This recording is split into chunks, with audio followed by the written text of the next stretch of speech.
புரியுதா? மக்கள் வந்து மூட நம்பிக்கையில் வாழ்கிறாங்க, அப்படி வாழக்கூடாது, படிங்க அப்படின்னு சொல்லி தன்னுடைய ஃபாலோவர்ஸ்க்கு பூரா சொன்னது முகமது நபி. ஆனால் அவரை பற்றியே கதை இப்படி எழுதி வச்சுருக்கிறாங்க. அல்லாஹ் கும்பிட்றேன்னு சொல்லிட்டு முகமது நபி ஃபோட்டோவையும் மாற்றி அதுக்கும் ஊதுபத்தி ஏற்றி பூ போட ஆரம்பிச்சிருவாங்க, இந்த வேலையெல்லாம் பண்ணிடுவாங்க அப்படின்னு சொல்லி தான் அவர் வந்து தன்னுடைய உருவத்தை எந்த இடத்துலையும் பதிவு பண்ணக்கூடாது அப்படின்னு ரொம்ப தெளிவாக சொல்லியிருந்தார். இஸ்லாம் இந்தியாவுக்கு எப்போ வந்தது அப்படின்னு கேட்டிங்கன்னா,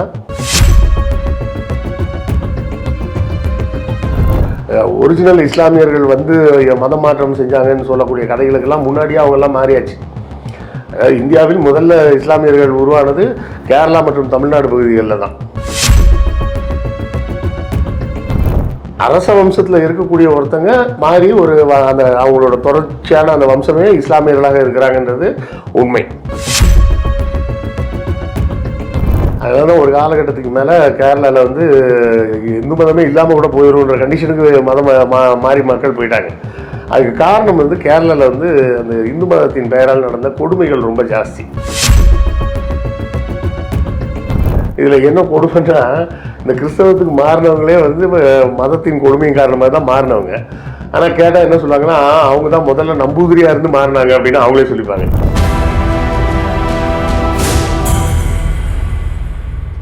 நேயர்களுக்கு வணக்கம். இன்று நம்மோடு இணைந்திருக்கிறார் வரலாற்று ஆய்வாளர் கிருஷ்ணவேல் அவர்கள்.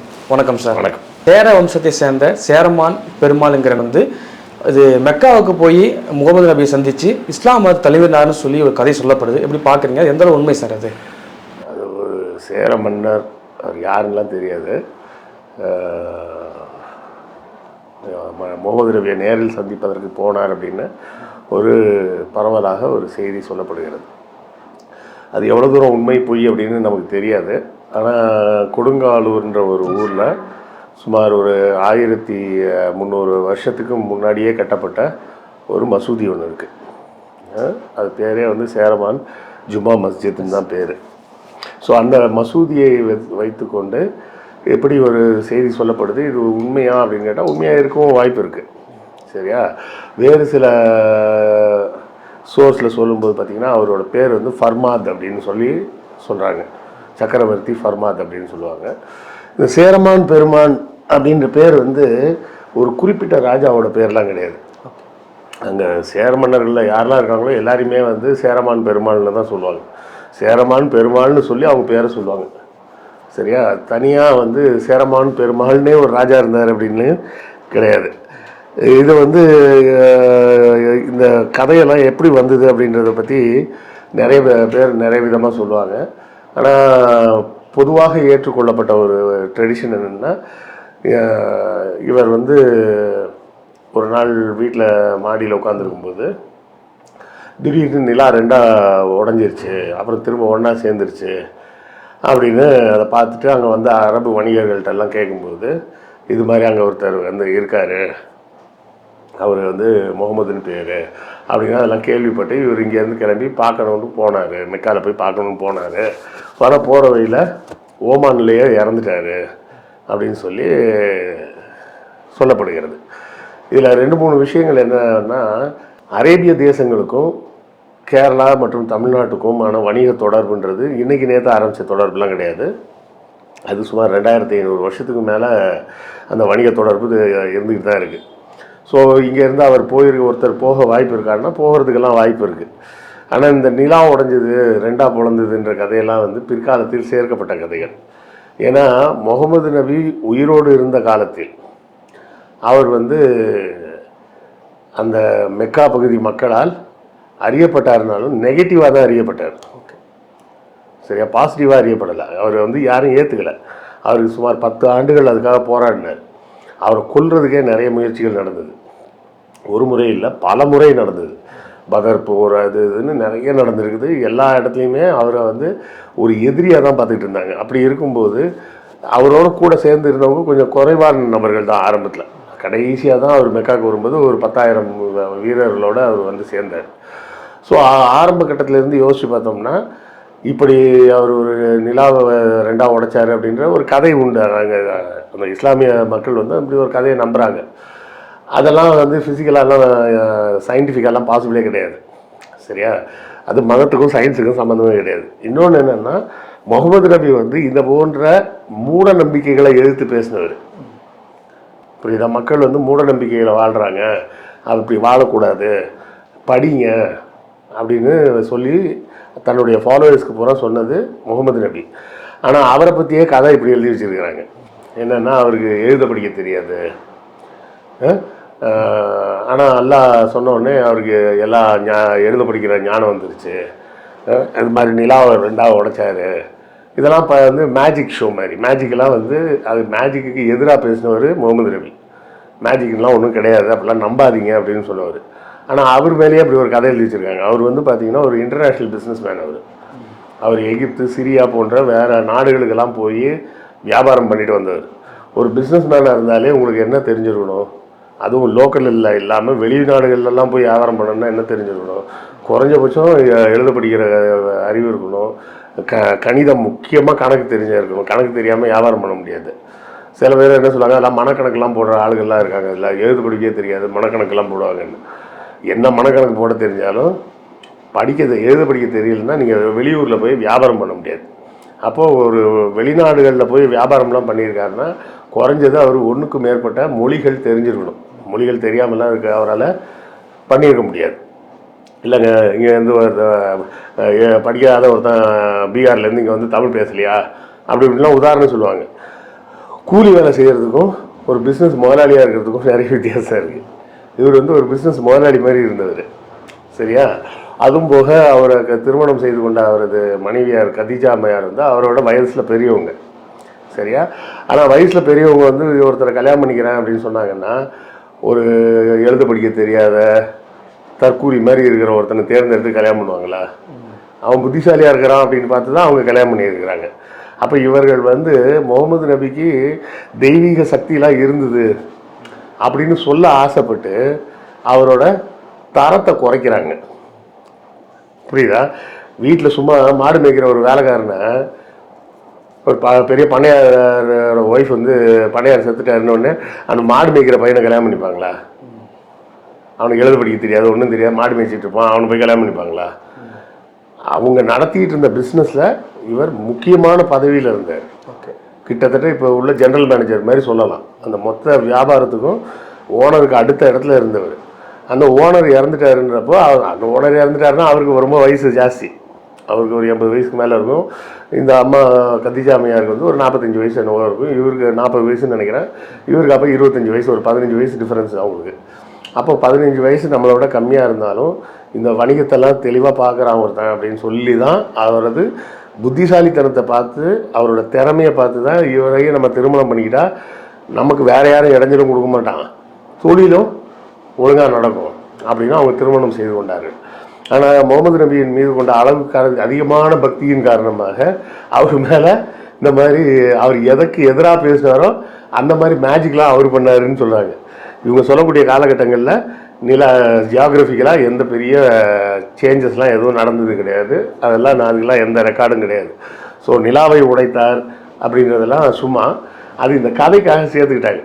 கதை சொல்லும்போது ஒரு மாதிரி பொயட்டிக்காக இருக்கும்ல, இன்ட்ரெஸ்டிங்காக இருக்கணும், அதான் ஒரு பொயட்டிக்காக இருக்கும். அப்படி பார்த்தாரு, நிலா 2ஆக உடஞ்சிச்சு, என்னடா அப்போ நிலா 2ஆக உடஞ்சிதுன்னா அங்கே வந்து அரபு வணிகர்கிட்ட மட்டும்தான் கேட்பாரா? எல்லாத்துலையும் கேட்டார், சரியா விளக்கம் கிடைக்கல. அந்த விளக்கத்தை வந்து அரபு வணிகர்கள் கொடுத்தாங்க. அதான் அரபு வணிகர்களே வந்து அவருக்கு எதிராக தான் இருந்தாங்க அவர் உயிரோட இருந்த காலத்தில். அவரை ஏற்றுக்கிட்டு மக்கா நகரம் வந்து முழுக்க இஸ்லாமியர்களாக மாறி அடுத்த 1 வருஷத்துக்குள்ளே அவர் செத்துட்டார். புரியுதுங்களா? அவர் மெக்காவை கைப்பற்றிய பிறகு அதிகமாக ரொம்ப நாள்லாம் அவர் உயிரோட வாழலை, ஒரு வருஷமாக தான் இருந்தார். சரி, அந்த 1 வருஷத்தில் அவர் பண்ணியிருப்பாருன்னு இவங்க அதுக்கும் ஒரு உருட்டுவாங்கன்னு வச்சிங்களேன். அது வந்து ஒரு கதை, அவ்வளோதான். அது வந்து அதான் சொல்லுவேன், அவர் மேலே இருக்கக்கூடிய அன்பின் காரணமாக இவங்களே அவருக்கு எதிராக செய்கிறாங்க. அதனால தான் முகமது நபி வந்து தெளிவாக சொன்னது வந்து என்னோட உருவ படம் எங்கேயுமே இருக்கக்கூடாது அப்படின்னு சொல்லியிருந்தார்.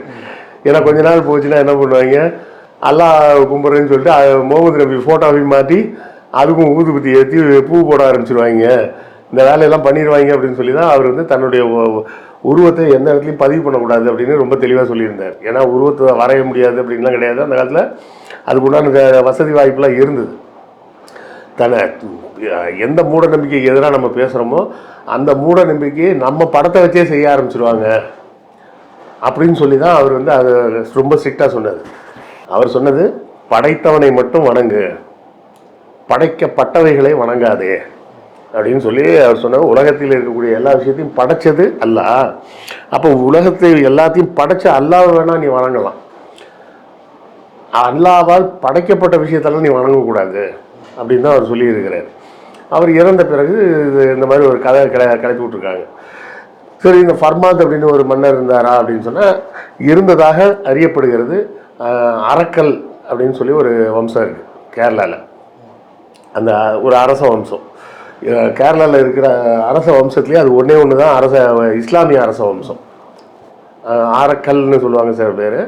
அந்த ஒரு வம்சம் மட்டும்தான் இஸ்லாமிய வம்சம். அதனால் அந்த வம்சத்தை சார்ந்தவர்கள் அதை செஞ்சுருக்கணும், அந்த மசூதியை கட்டியிருக்கணும் அப்படின்றாங்க. ஏன்னா இது சொல்லப்படக்கூடிய செய்தி என்னென்னா, மன்னராக போனவர் ஓமன் கிட்ட இறந்துட்டார். அவர் கூட வந்த ஒருத்தரை மறுபடியும் நீ போய் அங்கே போய் மசூதி கட்ட சொன்னார் அப்படின்னு சொல்லப்படுகிறது. இஸ்லாம் இந்தியாவுக்கு எப்போ வந்தது அப்படின்னு கேட்டிங்கன்னா, அது கிட்டத்தட்ட அவரது காலகட்டம் முடியும் போதே வந்துருச்சுங்க. நிறைய கேள்வி என்ன, இப்போ சேரர்கள் வாழ்ந்த காலகட்டம் என்ன, இஸ்லாமியர்கள் இந்தியாவுக்குள்ள வரக்கூடிய காலகட்டம் என்ன, இது ரெண்டையும் புரிஞ்சுக்கிட்டா அதை விளங்கு. இஸ்லாமியர்கள் நீங்கள் கணக்கெல்லாம் பிரிச்சுலாம் பார்க்க முடியாது. இஸ்லாமியர்கள் படையெடுத்து வந்ததுன்னு பார்த்தா கிபி 1000ஆவது ஆண்டில் தான் வராங்க, அதுக்கு முன்னாடி வரல.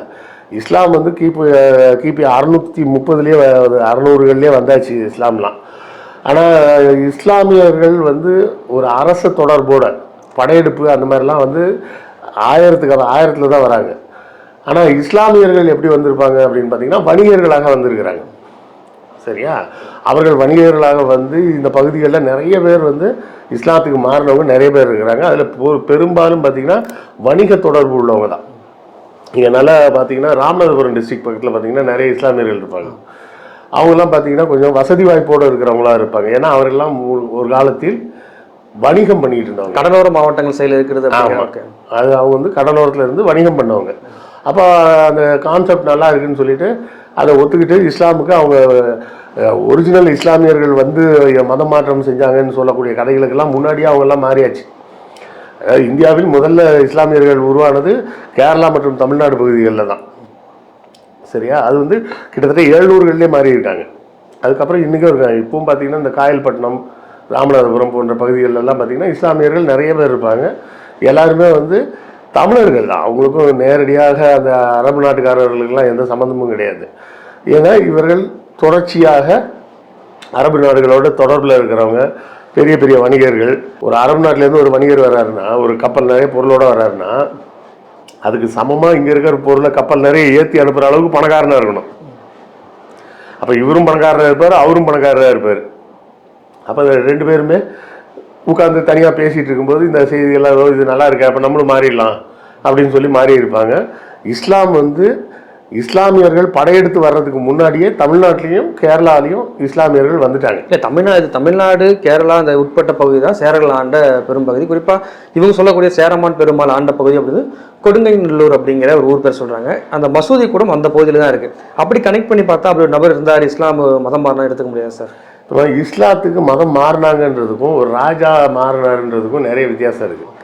நேரடியான சாட்சி எதுவும் கிடையாது, நேரடியாக அதுக்கு டாக்குமெண்ட் எவிடன்ஸ்லாம் எதுவும் கிடையாது. புரியுதா? சேரமான் பெருமாள் அப்படின்ற பேர் வந்து சேரநாட்டு ராஜாக்கள் எல்லாருக்குமே வைக்கிற பேர். அது சேரமான் பேர் என்ன சொல்றது, பிரின்சிபால் அப்படின்னு சொன்னால் என்ன சொல்லுவீங்க? பொதுவான பேர் அது எல்லாத்துக்கும். அது மாதிரி ஒரு பேர் தான் பிரின்சிபல் அப்படின்னு சொன்னால் எந்த பிரின்சிபல் அப்படின்னு ஒரு கேள்வி வருது இல்லை? ஆங்கிலத்தில் பார்த்தீங்கன்னா த பிரசிடென்ட்னு சொல்லுவாங்க. த பிரசிடென்ட்னு சொன்னால் யாரை குறிக்கிறது சொல்லுங்கள்? பொதுவாக எல்லாத்தையும் குறிக்கக்கூடிய. ஆங்கிலத்தை பொறுத்தவரை த பிரசிடென்ட்னு சொன்னால் அமெரிக்கன் பிரசிடென்ட்டை தான் குறிக்குதுன்னு அர்த்தம். ஓகே. த கிங் அப்படின்னு சொன்னாங்கன்னா இங்கிலாந்து ராஜாவை தான் குறிக்குதுன்னு அர்த்தம். ஏன்னா அது அவங்க தாய்மொழி. ஆனால் மற்ற நாட்டு ராஜாவை பற்றி சொல்லும்போது ஜெர்மன் கிங், பிரான்ஸ் கிங் அப்படின்னு தான் சொல்லுவாங்க. பிரசிடென்ட் ரஷ்யன் பிரசிடென்ட் இப்படி தான் சொல்லுவாங்க. த பிரசிடென்ட்னு சொன்னால் அமெரிக்கன் பிரசிடென்ட்டை குறிக்குது. ஆனால் வெறுமன பிரசிடென்ட்னு சொன்னால் யாரை குறிக்குதுன்னு நம்மளால சொல்ல முடியாது. அது மாதிரி சேரமான் பெருமாள் அப்படின்ற பேர் வந்து எந்த ஒரு குறிப்பிட்ட ராஜாவுக்கும் சொந்தம் கிடையாது. அந்த கேரளாவில் இருக்கிற பல அரசர்களுக்கு பேரே வந்து சேரமான் பெருமான் தான் பேர். அதுவும் எப்படி அப்பாவுக்கும் அதுதான் பேர், மகனுக்கும் அதுதான் பேர், பேரனுக்கும் அதுதான் பேர். சேரமான் பெருமாள்னு சொல்லி அதுக்கு அப்புறமா ஒரு பேர் சொல்லுவாங்க, அதுதான் அந்த பர்டிகுலர் ராஜாவோட பேர். அந்த 3வது பேர் என்னன்னு யாருக்கும் தெரியாது. ஸோ ஒரு அரச வம்சம் கேரளாவில் இருக்குது. அந்த அரச வம்சம் தான் இந்த மசூதியை கட்டினாங்களான்னு தெரியாது நமக்கு. ஆனால் அரச வம்சத்தில் இருக்கக்கூடிய ஒருத்தங்க மாறி அந்த அவங்களோட தொடர்ச்சியான அந்த வம்சமே இஸ்லாமியர்களாக இருக்கிறாங்கன்றது உண்மை. அந்த ஆரக்கல்னு சொன்னோம்ல, அந்த அரச வம்சம் அவங்களும் முன்னாடி இருந்தப்போ சேரமான் பெருமாள்னு வச்சுருந்துருக்கலாம். ஏன்னா சேர மன்னர்கள் வந்து இங்கே சோழர்கள் போலவோ பாண்டியர்கள் போலவோ ஒரு பெரிய டெரிட்டரியை ரொம்ப காலம்லாம் ஆட்சி செய்யலை. அவங்கள பற்றி பெரிய வரலாற்று தகவல்லாம் எதுவுமே கிடையாது. இந்த ராஜாவோட பேர் அந்த ராஜாவோட பேர்லாம் எல்லாம் அந்த சங்க இலக்கியம்னு சொல்லக்கூடிய காலகட்டத்தில் உள்ள பாடல்களில் தான் பேர் இருக்குது. அதுக்கு பின்னாடிலாம் வந்து பார்த்திங்கன்னா எல்லாமே சான்ஸ்கிரிட்டைஸ் ஆகிட்டாங்க. அதனால் அவங்களாம் யார் எந்த ராஜாவை சொல்கிறாங்கன்னே தெரியாது. கேரளாவில் அது மாதிரி மதமாற்றம் நடந்திருக்குன்னா அது இன்னும் சொல்லப்போனால் இவர்கள் இஸ்லாமியர்களாக மாறுறதுக்கு முன்னாடியே அங்கே கிறிஸ்தவர்கள் வந்துட்டாங்க. புரியுதா? கிபி 3ஆம் நூற்றாண்டை ஒட்டியே கேரளாவில் தனியாக கிறிஸ்தவர்கள் வந்துட்டாங்க. மர்த்தோமா அப்படின்னு சொல்லி ஒருத்தர் வந்து மதத்தை பரப்ப வந்து அவர் பரப்பிய கிறிஸ்தவ மதத்தை ஃபாலோ பண்ணி அவங்க சிரியன் கேத்தலிக் அப்படின்னு சொல்லி இன்னும் கேரளாவில் இருக்காங்க. கேரளா மட்டும்தான் வந்து ரொம்ப ஒரு ஸ்பெஷலான ஒரு மாநிலம். என்னன்னு பார்த்தீங்கன்னா அங்கே வந்து இந்துக்கள் தான் மைனாரிட்டி. 40% தான் இந்துக்கள், மிச்சம் 60% வந்து இஸ்லாமியர்களும் கிறிஸ்தவர்களும் தான் இருக்காங்க. புரியுதா? அதனால ஒரு காலகட்டத்துக்கு மேலே கேரளாவில் வந்து இந்து மதமே இல்லாமல் கூட போயிடும்ன்ற கண்டிஷனுக்கு மதம் மாறி மக்கள் போயிட்டாங்க. அதுக்கு காரணம் வந்து கேரளாவில் வந்து அந்த இந்து மதத்தின் பெயரால் நடந்த கொடுமைகள் ரொம்ப ஜாஸ்தி. பொதுவாக பார்த்தோம்னா அங்கே வந்து தம்பிரான் குடும்பம்னு சொல்லுவாங்க. தம்பிரான் குடும்பம்னா அரண்மனைன்னு அர்த்தம், அதாவது அரச குடும்பம். அப்புறம் இவங்க நம்பூதிரிகள், அப்புறம் நாயர்கள், இவங்களை தவிர மீதி எல்லாருமே தீண்டத்தகாத மக்கள். அதாவது கோயில் சார்ந்தவர்கள், அது அம்பலவாசின்னு சொல்லுவாங்க. கோயில் சார்ந்தவர்கள்னா கோயில் சம்மந்தப்பட்ட வேலை செய்கிறவங்கள அம்பலவாசின்னு சொல்லுவாங்க. அவர்கள், அப்புறம் நம்பூதிரிகள், அப்புறம் தம்பிரான் குடும்பம், நாயர்கள்னு சொல்லுவாங்க. நாயர்கள்னால் போர் வீரர்கள் மற்றும் ராஜாட்ட மந்திரியாக இருக்கிறவங்க, இந்த மாதிரி ஆட்கள். இந்த 4 குரூப்பை தவிர கேரளாவில் இருக்க எல்லா மக்களையுமே தீண்டத்தகாத மக்களாக தான் அவங்க நடத்திக்கிட்டு இருந்தாங்க. அதனால தான் இவ்வளோ மதம் மாற்றங்கள் அங்கே நடந்ததுக்கு காரணம். எதனால் எல்லாரும் டக்குனு இங்கேருந்து மதம் மாதிரி போகணுன்னு பிளான் பண்ணுறாங்கன்னா, இந்த மாதிரி தீண்டாமை கொடுமை, இந்து மதத்தை மூலமாக அவர்களுக்கு இணைக்கப்பட்ட ஒடுக்குமுறைகள், அடக்குமுறைகள்னு நிறைய இருக்குது. அதெல்லாம் காரணமாகத்தான் அவங்க வந்து நிறைய பேர் வந்து, அதாவது கிட்டத்தட்ட பாதிக்கும் மேற்பட்ட கேரளாவோட ஜனத்தொகை வந்து கிறிஸ்தவர்கள் மற்றும் இஸ்லாமியர்கள் தான். அதாவது கிறிஸ்தவர்களில் வந்து நீங்கள் வடக்கு கேரளாவில் நிறைய பார்க்கலாம், தெற்கு கேரளாவில் கிறிஸ்தவரில் நிறைய பார்க்கலாம். அதனால் அதை வச்சுக்கிட்டு நம்ம பார்க்கும்போது கேரளாவில் அவங்க மதம் மாறுவதற்கு வேறு புதுசாலாம் காரணம்லாம் தேட வேண்டிய அவசியம் இல்லை. ஏற்கனவே அது வந்து வணிகத்தில் ரொம்ப முக்கியமான ஒரு பகுதி. ஏன்னா மிளகு இதெல்லாம் வந்து ரொம்ப காலமாக இங்கேருந்து தான் போயிட்டுருக்கு. அவங்க வந்து சவுத் அமெரிக்காவை கண்டுபிடிக்கிற வரை மிளகு மட்டும்தான் அரேபியா மற்றும் ஐரோப்பிய நாடுகளுக்கு ஒரே சப்ளை பண்ணுறது கேரளாவும் தமிழ்நாட்டிலேருந்து தான் சப்ளை பண்ணிக்கிட்டு இருந்தாங்க. ஏன்னா மிளகு இருந்துறது காரத்துக்கான பொருள், காரம் இல்லாமல் யாருமே சாப்பிட முடியாது. அப்போ மிளகுன்றது டன்னாக ஏற்றி கொண்டு போயிருக்காங்க இங்கேருந்து. அப்போ அந்த வணிகம்லாம் நல்லா நடந்தாலும் இவர்களுக்கு வாழ்க்கை முறை வந்து மதத்தின் காரணமாக ஒரு பெரிய ஒடுக்குமுறையில் இருக்கும்போது மக்கள் வந்து முதல்ல கிறிஸ்தவ மதத்துக்கு தான் நிறைய பேர் மாறி இருக்காங்க, அதன் பிறகு இஸ்லாத்துக்கு மாறி இருக்காங்க. இதில் என்ன கொடுமைன்னா, இந்த கிறிஸ்தவத்துக்கு மாறினவங்களே வந்து மதத்தின் கொடுமையின் காரணமாக தான் மாறினவங்க. ஆனால் கேட்டால் என்ன சொல்லுவாங்கன்னா, அவங்க தான் முதல்ல நம்பூதிரியாக இருந்து மாறினாங்க அப்படின்னு அவங்களே சொல்லிப்பாங்க. அதாவது எல்லாருமே தங்களை உயர் சாதின்னு சொல்லிக்கணும்னு ஆசைப்படுற ஒரு மோசமான மனப்பான்மை. ஜாதியும் கிடையாது, ஒன்றும் கிடையாது, யாரும் மேலேயும் கிடையாது, யாரும் கீழேயும் கிடையாது, எல்லாரும் சமந்தான் அப்படின்றத புரிஞ்சிக்காம எனக்கு சம உரிமை வேணும்னு கிறிஸ்தவ மதத்துக்கு போனதுக்கப்புறமா என்ன சொல்லிட்டு இருக்காங்க, நாங்கள் நம்பூதிரியாக இருந்து வந்து மாறினவங்க, நாங்கள் பிராமின்ஸாக இருந்து மாறணும் அப்படின்லாம் சொல்லிக்கிறாங்க. இஸ்லாத்துலேயும் அந்த மாதிரிலாம் சொல்கிற பழக்கங்கள் இருக்கிற மாதிரி எனக்கு தெரியல. பட் ஒரு அரசர் யாரோ ஒருத்தர் போயிருக்கார், அது மட்டும் நம்பலாம். அதுக்கு கதைகள் இருக்குது. ஏன்னா ஒன்றுமே இல்லாமல் ஒரு கதை உருவாகாது. ஆனால் அந்த ராஜா யார், அவர் பேர் என்ன, ஃபர்மாத்துன்னு ஒரு பேர் சொல்லப்படுது. அந்த பேர் வந்து அந்த ஃபர்மாத்துன்றவர் எங்கே இருந்தார்? ஏன்னா கேரளா வந்து பார்த்தீங்கன்னா ஒரு கட்டத்துக்குள்ள ஒரு ராஜா இல்லாமல் நிறைய ராஜா வந்துட்டாங்க. குட்டி குட்டியாக ஒவ்வொரு ஏரியாவுக்கு ஒரு ராஜான்னு. யார் சமஸ்தானங்கள் சமஸ்தானன்ற கான்செப்ட்லாம் அப்போ கிடையாது. சமஸ்தானம்னா அது எல்லாத்துக்கும் ஹெட் ஒருத்தர் இருக்கணும். அந்த மாதிரிலாம் இல்லாமல் அவங்களே தனித்தனியாக ஒவ்வொரு ஏரியாவில் நாங்கள் ஒரு ராஜா நான் ஒரு ராஜான்னு எல்லாம் தனித்தனியாக இருந்தாங்க. யாரை கேட்டாலும் நானும் சேர வம்சம்னு எல்லாருமே சொல்லிக்கிட்டாங்க. அப்படி இருந்ததுனால அது எந்த சேர மன்னனும் நம்ம கண்டுபிடிக்க முடியாது. சேர மன்னனோட மொத்த கேரளாவுக்கும் சேர்த்து ஒரு சக்கரவர்த்தி இருந்தார். அந்த சக்கரவர்த்தி இங்கே இருந்து அங்கே போய் முஸ்லீமாக மாறினார். அவர் திரும்பி அப்படி இருந்தாருன்னா திரும்பி வந்தோடனே மொத்த கேரளாவையும் முஸ்லீமாக மாற்றிருப்பார். ஸோ இது வந்து புனையப்பட்ட கதையாக சொல்லப்பட்டாலும் நடந்திருப்பதற்கு வாய்ப்புகள் நிறைய உண்டு. அதில் அந்த அரக்கல் வம்சம் அப்படின்னு சொல்லக்கூடிய அந்த ஒரு மன்னர் வம்சம் அதுக்கு ஒரு சாட்சியாக நம்ம எடுத்துக்கலாம். ஏன்னா இன்றைக்கும் பலர் வந்து தங்களை மன்னர் வம்சம்னு சொல்லிக்கிட்டாலும் அந்த மன்னர் வம்சம்னு சொல்லிக்கிறவங்கள இவங்க ஒருத்தங்க மட்டும் முஸ்லீமாக இருக்கிறாங்க. ஸோ அப்போ கண்டிப்பாக யாரோ ஒரு ராஜா மாறி இருப்பார். அந்த ராஜாவோட பேர் தெரியாதுன்றது தான் நம்மளுடைய அன்ஃபார்ச்சுனேட் சிச்சுவேஷன். தெரிஞ்சால் பேரோடு நம்ம சொல்ல முடியும். சேரமான் பெருமாள்ன்றது பெயர் கிடையாது, அது அவரோடது பட்டம். ஓகே சார், இறுதி என்ன கேள்வி அப்படின்னா, இப்போ இந்த பேர்லேயே நம்ம வந்து கதைகள் தேடி படிக்கும்போது இந்த சேரமான் பெருமாளில் ஒரு நாயன்மாரும் வந்து இருந்தார் அப்படின்னு சொல்லப்படுது. இப்போ நாயன்மார் வரிசையில் 7 அரசர்களும் வராங்க, அந்த 63 நாயன்மார்கள். அப்படி ஒரு நபராக இவர் இருப்பாருன்னு நினைக்கிறீங்களா? இவர் அவருடைய ஒரே மன்னர் முஸ்லீமாவும் இருப்பார், கிறிஸ்டினாவும் இது இருப்பாரா? நாயன்மார் கதை பூரா பொய் கதை மாதிரி. அது சும்மா எல்லாமே பொய் கதை. அது பார்த்தீங்கன்னா அது நாயன்மார் பற்றி பேசுனா வேறு மாதிரி பெரிய சப்ஜெக்டு. அது வந்து சும்மா பொய் கதை. அது எப்படி ஒரே ஒருத்தர் சைவத்துலேயும் இருப்பார், அவர் முஸ்லீமாவும் இருப்பார் அப்படின்னு சொல்கிறது வந்து சிரிப்புக்கு உள்ள ஒரு விஷயந்தான். சொல்ல மொத்தத்தில் சேரமான் பெருமாள்ன்றது ஒரு ராஜாவோட பேர் கிடையாது. ஆனால் குறிப்பிட்டு அப்புறம் சொல்ல முடியாது நம்ம யாருன்னு. அது அவரோட பட்டப்பெயர். அது பட்டப்பெயர் தான் அவரோட பட்டப்பெயரை தவிர மற்றபடி இப்போ இங்கே வந்து சொல்கிறாங்களா ராஜராஜ சோழன் அப்படின்றாங்கல்ல, அப்போ சோழன் ஒரு ராஜா இருந்தாருன்னு சொல்ல முடியாது நம்ம. அது மாதிரி சேரமான் பெருமாள்னா என்ன அர்த்தம்? பெரிய ஆள்னு அர்த்தம், அவ்வளோதான், வேற ஒன்றும் கிடையாது. சேரமான் பெரியவர் அப்படின்னு ஒரு பேரை வச்சுக்கிட்டு நம்ம எந்த சேர மன்னரையும் குறிப்பிட்டு அடையாளமாக சொல்ல முடியாது. எவ்வளோ நேரம் நிகழ்வு கலந்து கொண்டு பல கருத்துக்கள் பயன்படுத்தி நன்றி சார். நன்றி.